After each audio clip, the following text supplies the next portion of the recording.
access to essential infrastructures, the provision of rights, getting access to welfare is a fundamental aspect of the modern state.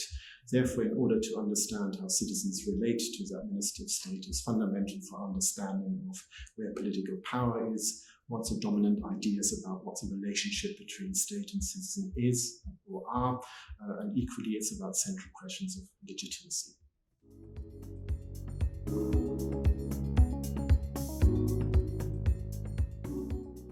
The research of ReConnect started from the diagnosis in the United States that those most dependent on the state are equally the most disconnected from the state. So we started with this idea of this issue of legitimacy. So at one level, one can point to broader concerns across European countries about the problem-solving capacity of the state. And here we've got not as crass data as one would find in the United States, especially with particular parts of the population.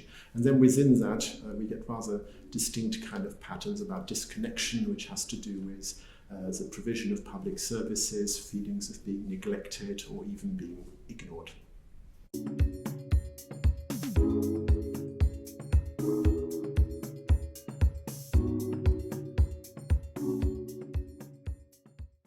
Beyond individual innovations, the central theme of ReConnect is about vulnerability, thinking about what we might want to call the citizen interface with the state. And that can look very differently between areas where it's about the protection and the granting of citizen rights, about access to welfare payments, the provision of essential public services, for example. So here we need to think carefully about how the state is organized and how it appears to citizens so it doesn't increase stigma to go to an office. It is about thinking about the legal obligations and rights that citizens have. It's about the information given to individuals as well as about the financial incentives for citizens to remain engaged with the state.